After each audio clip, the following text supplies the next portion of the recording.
Hello and welcome to our channel travel with 5240। મિત્રો, આજે આપણે દીવમાં આવ્યા છીએ। દીવમાં હરવા ફરવાની તો ખૂબ જ મજા આવી, પરંતુ આપણને ગુજરાતી થાળીનો સ્વાદ ક્યાં મળશે તે બાબતે ઘણીવાર પ્રશ્નો થતા હોય છે। તો અમે જ્યારે પણ દીવ આવીએ ત્યારે અહીં એક સરસ જગ્યા છે કે જ્યાં ગુજરાતી થાળી મળે છે, ત્યાં આપને આજે હું ગુજરાતી થાળીનો સ્વાદ માણવા લઈ જાઉં। આ જગ્યાનું નામ છે અન્નપૂર્ણા ભોજનાલય અને ઘણા વર્ષોથી અહીંની ગુજરાતી થાળી ખૂબ જ ફેમસ છે અને ઘર જેવું જ ગુજરાતી ભોજન મળે છે। તો ચલો આપણે જઈએ।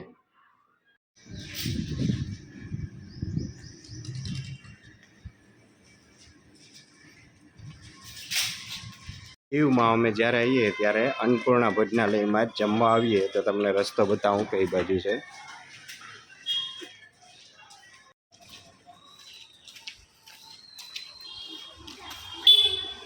આ જગ્યાએ ગાડી નહીં આવે તો ગાડી બંદર ચોકમાં પાર્ક કરીને આવવી રહેશે। અને જુઓ, આ ગાંધીવાડી લખ્યું છે તેની 150 મીટર જ નજીક છે,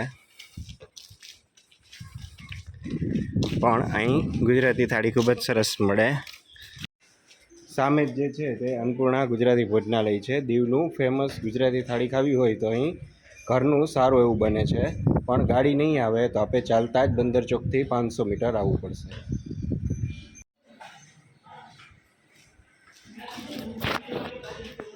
જગ્યાનું નામ સોરઠિયા શેરી દીવ કહેવાય છે।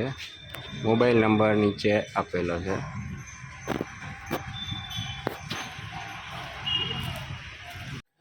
અહીં 120 રૂપિયામાં અનલિમિટેડ ગુજરાતી થાળીનો ઓપ્શન અવેલેબલ છે।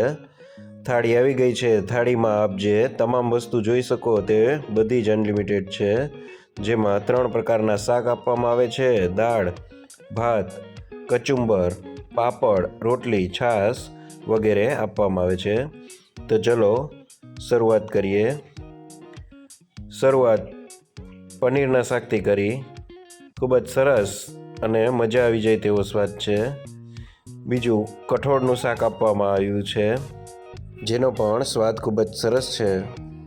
અને ત્રીજા શાક તરીકે આ રસાવાળા બટાકાનું શાક આપવામાં આવ્યું છે,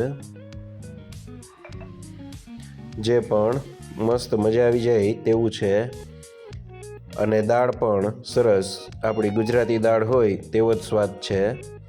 ઓમ ઓવરઓલ ગુજરાતી થાળી ખાવાની ખૂબ જ મજા આવી।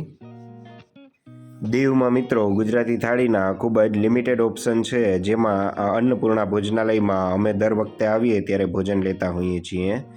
પરંતુ આપ ઈચ્છો તો એક અન્ય ગુજરાતી થાળીનો ઓપ્શન પણ છે, જે બંદર ચોકમાં આવેલો છે અને જેનું નામ જલારામ ભોજનાલય છે। આપ જોઈ રહ્યા છો તે ગુજરાતી થાળી જલારામ ભોજનાલયની છે અને રાત્રિના સમયે અમે આ ગુજરાતી થાળીનો સ્વાદ માણેલો। અહીં 2 શાક, કઢી ખીચડી અને રોટલી આપવામાં આવે છે। આ થાળી અનલિમિટેડ નથી, લિમિટેડ થાળી છે, જેમાં 3 રોટલી સાથે શાક, કઢી વગેરે લિમિટેડ જે થાળીમાં આપ જોઈ રહ્યા છો તેટલું જ આપવામાં આવે છે, પરંતુ તેનો સ્વાદ પણ સરસ હતો અને આપણને ગુજરાતીપણાનું ફીલ થાય તેવો હતો। આમ આપે દીવમાં ગુજરાતી થાળીનો જ સ્વાદ માણવો હોય તો આ 2 સારા ઓપ્શન છે। આજનો બ્લોગ મિત્રો આપને સારો લાગ્યો હોય તો ચેનલને લાઇક, શેર અને સબસ્ક્રાઈબ કરજો। મળીએ આવતા વિડીયોમાં, ત્યાં સુધી આવજો।